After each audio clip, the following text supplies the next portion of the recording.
जैसा कि आपको ज्ञात होगा, माननीय सुप्रीम कोर्ट के 11 अगस्त 2023 के जजमेंट के बाद से बीएड अभ्यर्थी प्राथमिक में पूरी तरीके से अपात्र घोषित कर दिए गए हैं। National council for teacher education के 28 जून 2018 के गजट नोटिफिकेशन को अनकॉन्स्टिट्यूशनल करार देते हुए पहले हाई कोर्ट फिर सुप्रीम कोर्ट उसको क्वैश कर देती है। इसके बाद से एक रिव्यू पिटीशन फाइल होता है, जिसके संबंध में हाल ही में माननीय सुप्रीम कोर्ट ने उस याचिका को भी डिसमिस कर दिया है, यानी कि बीएड को सिरे से नकार दिया है प्राथमिक में। वहीं उत्तर प्रदेश की एक भर्ती में बीएड अभ्यर्थियों को अलाउ करने के लिए आदेश दिया गया है। क्या है ये मामला, ये जानना और समझना आपके लिए बेहद जरूरी है। सोशल मीडिया साइट्स पर कई खबरें चल रही हैं कि इसी के आधार पर पूरे देश भर में बीएड अभ्यर्थी पात्र किए जा सकते हैं और इसी को आधार बनाते हुए सुप्रीम कोर्ट में मामले को चैलेंज किया जाए। साथ ही साथ यहाँ पर अभ्यर्थी ये भी दावा कर रहे हैं कि जैसा कि आपको ज्ञात होगा, ऑनरेबल जस्टिस श्री सुधांशु धूलिया जी ने जो 2010 से लेकर के 2018 के बीच में जो लगभग 1.5 लाख के आसपास 1 लाख के आसपास श्री अभिषेक मनु सिंघवी जी ने जो बीएड की तरफ से पक्ष रख रहे थे, उन्होंने ये कहा कि इससे पहले भी 2018 से पहले भी बीएड कैंडिडेट लाखों की संख्या में सिर्फ 5 राज्यों में ही वर्किंग में है, इससे अलावा भी अन्य राज्यों में होंगे ही होंगे। तो उनको लेकर के ऑनरेबल जस्टिस ने केस फाइल करने के लिए बोला कि ये एक तरीके से इनवैलिड है, उनका भी एक तरीके से अभ्यर्थन। इन सबके बाद से उत्तर प्रदेश की 2018 से पहले की भर्तियां, चाहे आप 72,825 की बात कर लीजिए या फिर जिसमें भी बीएड अभ्यर्थी हैं, क्या उन पर कोई खतरा हो सकता है? और ये कौन सी भर्ती का कोर्ट ऑर्डर है जो कि आप अपने स्क्रीन पर देख पा रहे होंगे। इसमें बीएड को अलाउ किया गया है। अंत तक जरूर जुड़े रहिएगा। नमस्कार दोस्तों, मेरा नाम है नीरज, आप देख रहे हैं करियर बिट यूट्यूब चैनल। अगर आप इस चैनल पर पहली बार विजिट कर रहे हैं तो इसको सब्सक्राइब करते हो बेल आइकन को प्रेस करना ना भूलें। ये भर्ती है 72,825, जो कि उत्तर प्रदेश में वर्ष 2011 में सबसे पहले मायावती सरकार जी के द्वारा ये विज्ञापित किया गया था। उसके बाद से 2012 में विधानसभा चुनाव होते हैं उत्तर प्रदेश में और सरकार बदल जाती है और सपा की सरकार आ जाती है। उसके बाद से 72,825 में कुछ नियमों में बदलाव करके फिर से विज्ञापन जारी किया जाता है उस समय की तत्कालीन सपा सरकार के माध्यम से, और उस समय से कुछ सीटें खाली रह गई थी, जिसको लेकर के अभी तक मामला कोर्ट में चल रहा था। ये ध्यान रखिएगा, 2011 की ये भर्ती विज्ञापित है, जिसे संशोधित करके 2012 में फिर से सरकार बदलने के बाद से फिर से विज्ञापित किया गया। मतलब 2011-12 की ये वैकेंसी है, जो कि 2024 में आकर के इसका कोर्ट जजमेंट आया हुआ है, जो कि आप अपने स्क्रीन पर देख पा रहे होंगे। ये टोटल 28 पेज का कोर्ट जजमेंट है, जिसमें पहले के पूरे बैकग्राउंड को बताया गया कि क्या कैसे परिस्थितियां रही थी। उसके बाद से मेन जजमेंट पर अगर हम लोग जाएं 27वें नंबर पेज पर, तो यहाँ पर टोटल 12,091 कैंडिडेट के काउंसलिंग के लिए माननीय कोर्ट ने आदेश पारित किया हुआ है। आप स्क्रीन पर देखिए, 27वें नंबर पेज पर हम लोग आ चुके हैं। यहाँ पर देख सकते हैं आप, टोटल 12,091 कैंडिडेट हैं who have not appeared earlier for counselling fixing a date in the week commencing 5 February 2024 and for the advertisement shall be published in 3 leading newspaper having circulation at least of 1 paper in each district of state of Uttar Pradesh on 22 से 25 जनवरी 2024। यानी कि high court ने ये कह लीजिए court ने ये आदेश दिया है कि 22 से लेकर के 25 जनवरी के बीच में प्रत्येक जिले में जो लीडिंग न्यूज़पेपर होगा उसमें एडवर्टीजमेंट देना होगा राज्य सरकार को कि जो 72,825 में जो 12,091 कैंडिडेट हैं जिनकी लिस्ट पब्लिश की जाएगी, ऑफिशियली पब्लिश की जाएगी, उनको काउंसलिंग कराने का मौका दिया गया है। ठीक है, और ये 22 से लेकर के 25 जनवरी 2024 के बीच में पब्लिश किया जाएगा। और यहाँ पर आप देख सकते हैं जो लास्ट वीक होगा फरवरी का, उसमें काउंसलिंग स्टार्ट की जाएगी। काउंसलिंग का फीस भी यहाँ पर निर्धारित किया गया है और साथ ही साथ इनको एक नोटरी एफिडेविट भी देना होगा कि इससे पहले वह इस 72,825 के अन्य काउंसलिंग में शामिल नहीं हुए हैं। और यहाँ पर देख सकते हैं आप, तो यहाँ पर आपको ये समझना होगा कि ये जो भर्ती थी 72,825, उसमें बीएड अभ्यर्थी भी शामिल थे और माननीय कोर्ट के आदेश के बाद से बीएड अभ्यर्थियों को भी काउंसलिंग का मौका मिलेगा। तो अब इसको लेकर के सोशल मीडिया साइट्स पर खबरें इस तरीके से प्रसारित की जा रही हैं कि बीएड को कोर्ट ने अलाउ किया है। ध्यान से समझिएगा, ये जो भर्ती है ये 28 जून 2018 के गजट नोटिफिकेशन से पहले की भर्ती है। जब उस समय गजट नोटिफिकेशन नहीं आया था तब बीएड अभ्यर्थी कैसे पात्र होते थे? वो होते थे आरटी एक्ट 2009 के धारा 23 के उपधारा 2 के माध्यम से। ध्यान से समझिएगा, आरटी एक्ट 2009 संसद से पारित होकर के कानून का रूप धारण करती है 2009 में। उसके बाद से पूरे देश भर में उसको लागू किया जाता है 1 अप्रैल 2010 से। उसके बाद से एनसीटी जो कि एकेडमिक अथॉरिटी है उसको एम्पावर करते हुए केंद्र सरकार आरटी एक्ट के 23(1) में ये प्रावधानित किया है कि जो एनसीटी मिनिमम एलिजिबिलिटी तय करेगी वह प्राथमिक में शिक्षक बनने के लिए पूरी तरीके से पात्र होंगे। अपनी इन्हीं शक्तियों का प्रयोग करते हुए एकेडमिक अथॉरिटी यानी एनसीटी पहली बार देश में 23 अगस्त 2010 को प्राथमिक अपर प्राथमिक में मिनिमम एलिजिबिलिटी को तय करती है और उसमें बीएड अभ्यर्थियों को पात्र नहीं मानती है, केवल डीएलएड अभ्यर्थियों को ही पात्र मानती है। अब यहाँ पर सबसे बड़ा सवाल ये है कि जब पात्र नहीं माना गया उससे पहले बीएड कैसे शामिल होते थे। तो इससे पहले जब हमारे देश में जब आरटी एक्ट लागू नहीं था 2009 से पहले, तो उस समय कोई विशेष प्रावधान नहीं था। जिस राज्यों में जैसे कैंडिडेट थे, क्योंकि आप देखेंगे बहुत पुराने की भर्तियों में देखेंगे तो बीएड ही होते थे, उस समय डीएलएड उतना पॉपुलर नहीं था, तो वहाँ पर कोई नियम कानून नहीं था। लेकिन जब पहली बार गुणवत्तापूर्ण शिक्षा की बात की गई 21(1) के अंतर्गत मौलिक अधिकार के अंतर्गत जो अनिवार्य मुफ्त शिक्षा अधिकार है उसको जोड़ा गया, उसमें गुणवत्तापूर्ण शिक्षा की बात की गई, तब जाकर के मिनिमम एलिजिबिलिटी तय की गई जिसमें बीएड को पात्र नहीं माना गया। लेकिन उस समय तक 2009 के बाद से, चूंकि 2009 में ये सभी चीज़ें चल रही थी, तो उस समय तक ये मिनिमम एलिजिबिलिटी के संबंध में कोई भी स्पष्ट गाइडलाइन नहीं था। इस वजह से जो डीएलएड की संख्या थी वो पर्याप्त नहीं थी, क्योंकि उस समय बीएड कोर्स ज़्यादा पॉपुलर हुआ करता था।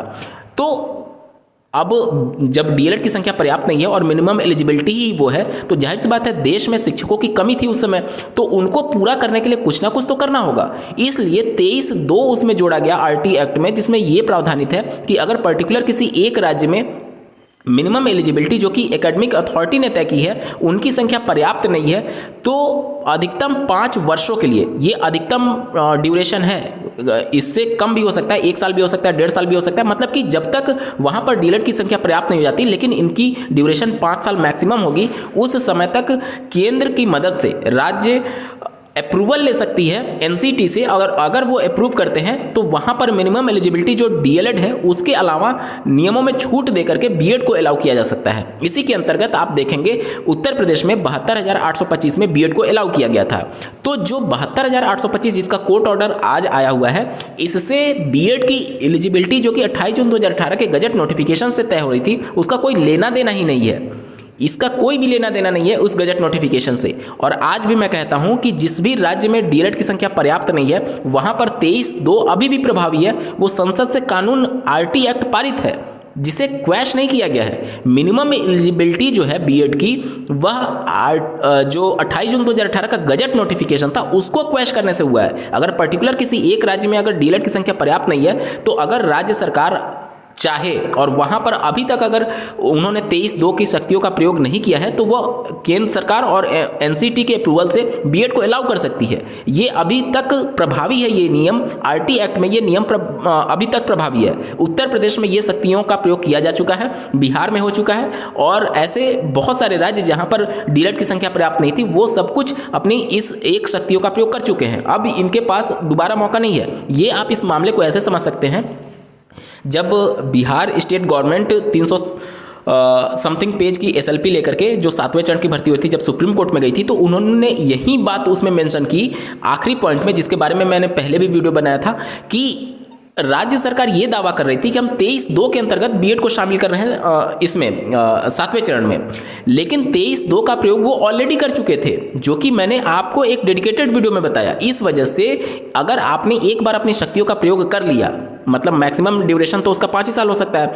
बिहार में पहले नियम ये था कि चूंकि वहाँ पर डीएलएड और बीएड दोनों की संख्या नहीं थी, तो वहाँ पर राज्य सरकार ने जो प्राइमरी की भर्ती होती है उसमें अगर कोई कैंडिडेट केवल इंटर पास है तो उसको शिक्षक बनने का मौका दिया जाता था। डायरेक्ट उसको टेट की परीक्षा लेकर के उसको शिक्षक बना दिया जाता था और बाद में उसको ट्रेनिंग दी जाती थी। अगर कोई अपर प्राइमरी की वैकेंसी है तो उसमें कोई ग्रेजुएट बंदा है तो उसको डायरेक्ट अपर प्राइमरी का टेट करा करके वहाँ की राज्य सरकार और उसको अपर प्राइमरी का टीचर बना देती थी और बाद में उसको ट्रेनिंग देती थी। ये सब कुछ होता है 23(2) का प्रयोग करते हुए, क्योंकि वहां पर राज्य सरकार केंद्र सरकार की मदद से एनसीटी से अप्रूवल लेती है कि हमारे यहाँ मिनिमम एलिजिबिलिटी से संबंधित अभ्यर्थियों की संख्या कम है, इसलिए नियमों में कुछ ढील दी जाए। एनसीटी के अधिकार क्षेत्र में यह है। क्यों? क्योंकि जो आरटी एक्ट है, जो संसद से कानून पारित है, उसमें ये सभी प्रावधान किए गए हैं, तो वो जो है वो नियम संगत है। और उसी के अंतर्गत बिहार में ये सभी चीजें चल रही थी। और बिहार, उत्तर प्रदेश और कई ऐसे राज्य हैं जिन्होंने 23(2) की शक्तियों का प्रयोग कर लिए हैं, अब भविष्य में नहीं कर सकते हैं।